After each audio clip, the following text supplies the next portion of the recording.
We're off to a great start.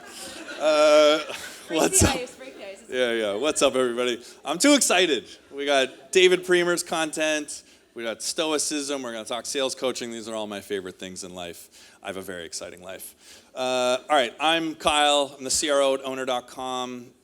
We are a Series B software company. We sell into mom and pop restaurants. Think of us like HubSpot plus Shopify for little tiny restaurants that you order takeout from. And I spent 3 years before this at Shopify, and lots of folks in this room I've spent some time with, so good to see everybody. All right, we're going to talk about coaching. David and I did not coordinate on slides, and it's going to seem like we did because we're going to touch on a lot of good stuff. My favorite part of the book was his longest chapter on sales coaching. It is the thing I am most passionate about when it comes to leadership. So we're going to have a lot of overlap here. So we're going to talk about how to win through adversity. I think in any market, this is what is the most critical thing you could possibly do to win. The stats back it up. However, most companies suck at coaching. David talks about prioritization as one of the problems of sales coaching in the book, and he just shared. Prioritization, I think, is part of it, and I think a large part of why sales coaching is not prioritized by the manager is because they're not very good at it. It doesn't feel good to coach because they're not walking out of that meeting feeling energized by the progress that they made with their IC. And so when you don't really like doing something, when you're not good at it, it's easy for that thing to get shuffled off the calendar because of other priorities. And I truly believe that if we were great sales coaches, if we were given frameworks to be able to know what great coaching looks like, we'd probably do a lot more of it. And there's a lot of good stuff in David's book. Funny story just before we jump in. So we're going to be talking about his leadership book. And there's a lot of ICs in the crowd. If you haven't read David's first book, you should definitely read it. I texted this to him after I read it. I was like, I'm really happy for you, but like also some jealous rage because like this is the sales book that I wanted to write. This is how I want sellers to sell. And so of all the sales books that are out there, Sell the Way You Buy is like one of the ones that I recommend most frequently now. I think it's an awesome book for modern selling. And I really, really liked David's most recent book. I'm not just saying that because I'm a friend, but I really do think this is super applicable. So if you're a rep, go get the first one. If you're a manager or an aspiring manager, please pick up this book because there's a ton of really useful frameworks, like stuff you can go and do tomorrow as a sales leader. And I'm going to share some of my favorite takeaways and build on a little bit on top of that with some of my favorite stuff as well. So most companies suck at coaching. Most managers suck at coaching.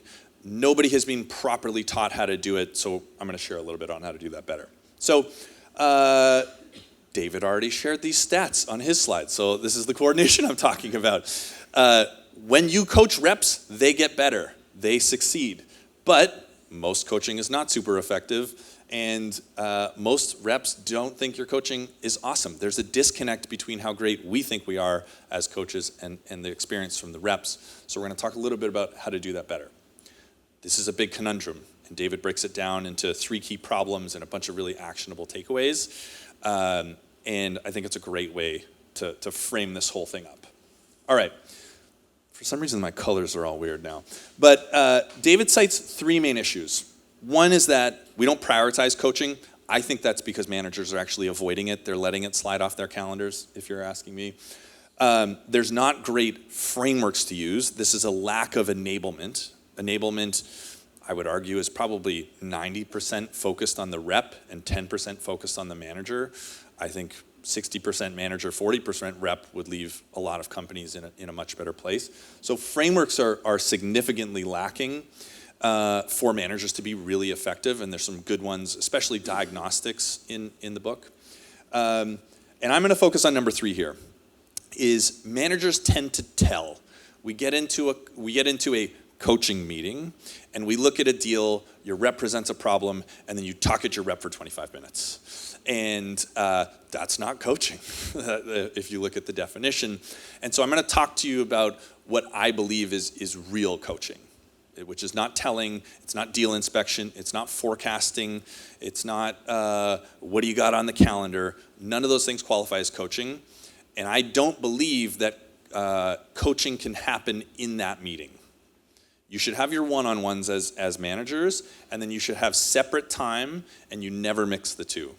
So your one-on-ones can slim down, so depending on the cadence of your business. A one-on-one, your pipe review, what's holding you back, that type of an engagement can be a 15, 20-minute meeting at the beginning of the week. I strongly, strongly encourage everybody to separate their coaching meetings. If you want better coaching, book that on your manager's calendar. Take control. Take control of your own growth and development, and put a separate 30, 45-minute meeting on your manager's calendar, or book, if you're a manager, book that separate time for coaching, not telling, not deal inspection. So that's sort of thing one here. Okay, so now I'm in my coaching meeting. I'm in my separate coaching engagement, 30 minutes, separated from my typical one-on-one. What's happening in there? So I'm going to share two frameworks, and I can get into a little bit of depth, but I was trying to keep the slides slim here.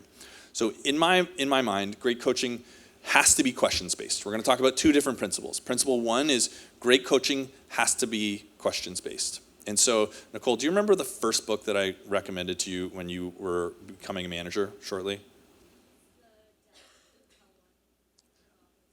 That's probably the second one, but yeah, Talent Code, and then The Coaching Habit by Michael Bungay Stanger. We got there. Is my favorite book, one of my favorite books on coaching, because it's all about how do you coach through questions. We don't learn much being spoken at. You're probably not going to retain very much of this tonight, because this is the worst form of learning. There's a thing called Bloom's taxonomy. It's like Maslow's hierarchy, but for coaching. At the bottom of the pyramid of effective coaching is just standing or sitting, listening to somebody talk at you. The retention and recall of this information is going to be very poor. And then you go up up Bloom's taxonomy, up to the top of the pyramid. Things like analysis and creation are much better forms of learning.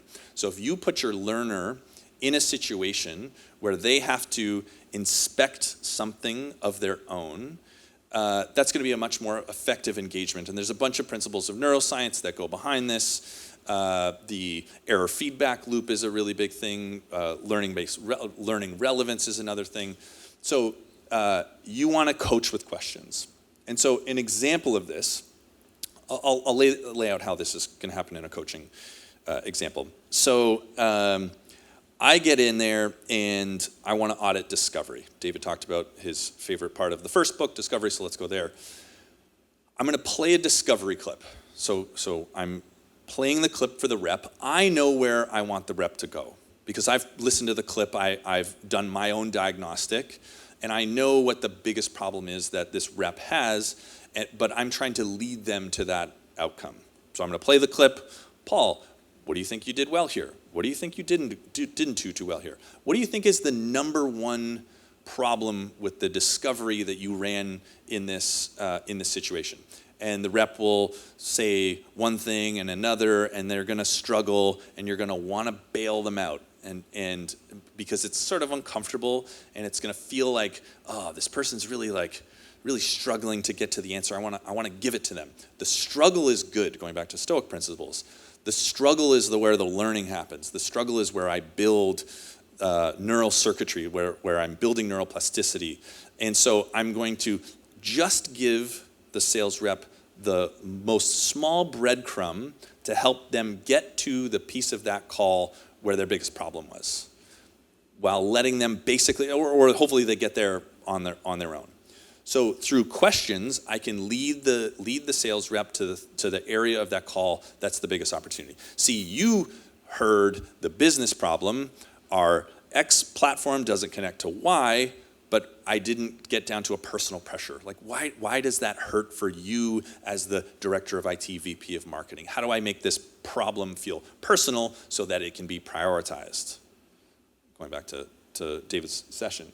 And so I'm guiding the rep through questions to this place, and when they get there, great, and what would you do about it now? And then we get into role plays, and you can rep that. So great great coaching is questions based.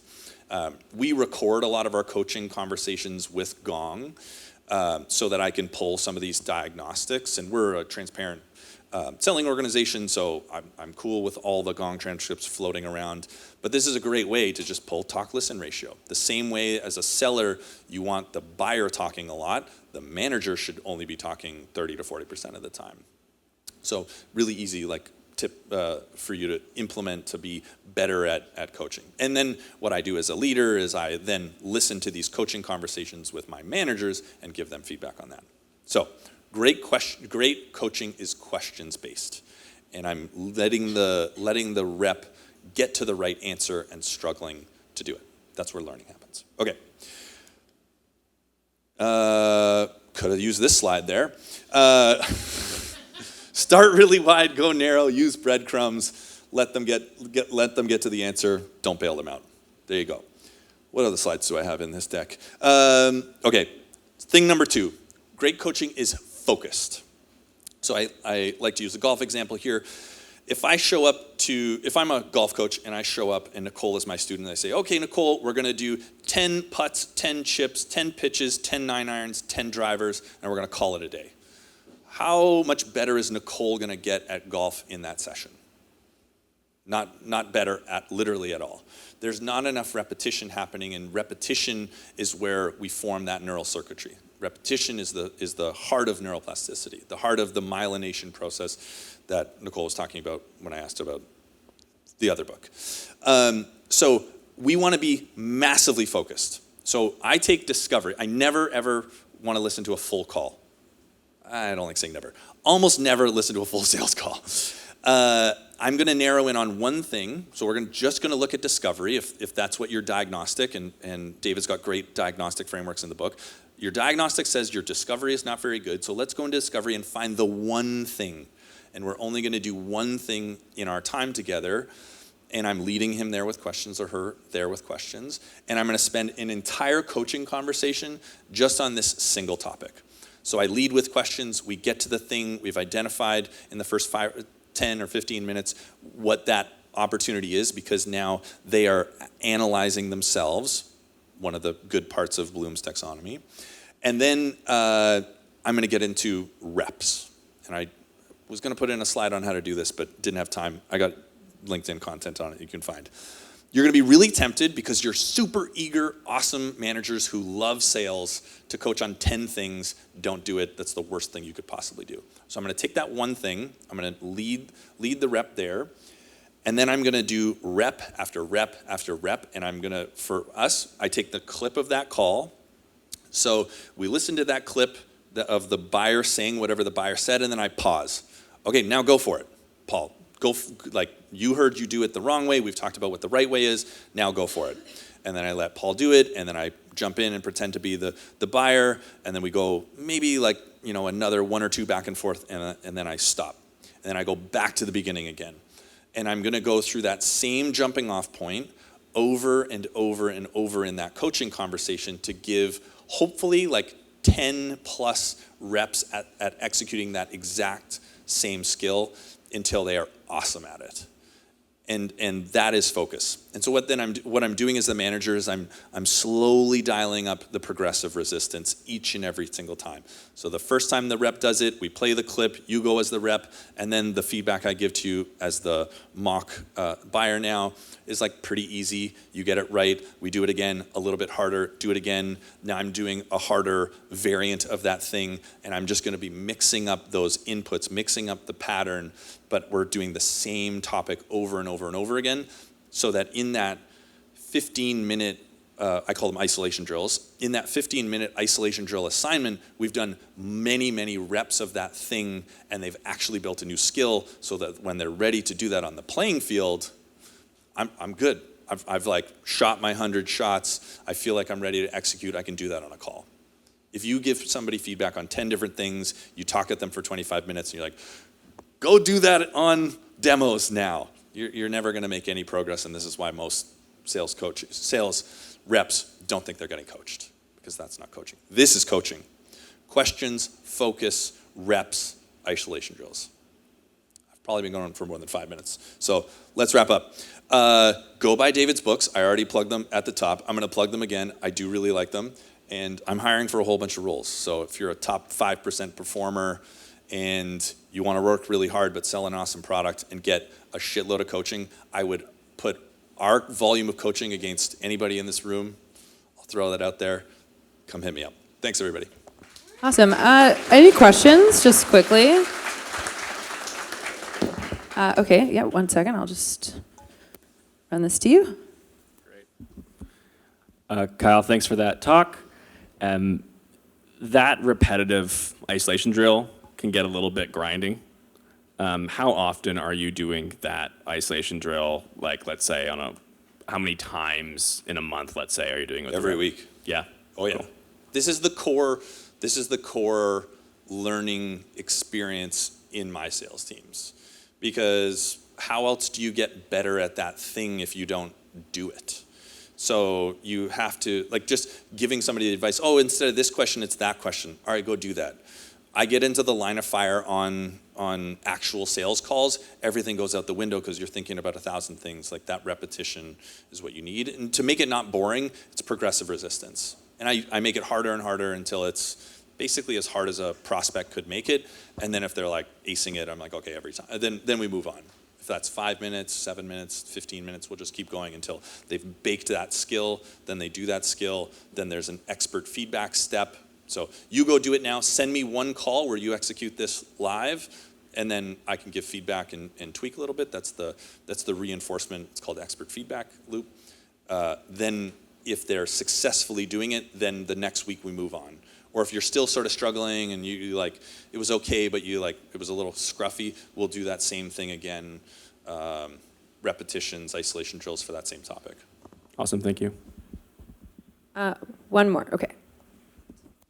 Hi, Kyle. I just wanted to know, what's your success criteria for, say, like a new sales rep who's just joined, they've just been there for about 2 or 3 months. How do you define success for them? So we are a very transactional sale. So our sales cycle is like a week. And we are pretty aggressive. Like, we have reps on the phone 4 days in because they go through like tons of isolation drills. Like our onboarding process is very activity driven. So you're doing a lot of stuff to get ready to hit the phones and take demos. So I want to see people doing about half of a full quota in their first month, full quota second month. But the leading metrics are you building and moving pipeline? Are you learning? Like, can I tell that you're learning these skills and acquiring them? And are you going about that with like an intensity and enthusiasm? Like, the results, there's a lot of luck. You know, a guy who a lot of people here worked for, Hunter Madley, said this at a golf thing that I loved. Sales is the least fair career in the short term and the most fair career in the long term. And so lots of stuff you could get, like bad deals or a crappy patch, and so, like, you know, the first 30 days I'm open-minded about the specific performance, as long as I see the learning effort, the intensity, and the right attitude. If 2 out of the 3 aren't there, then I'm pretty fast to performance manage. We're like a very performance-centric environment. Awesome. Okay, thank you. Another round of applause, please. Thank you.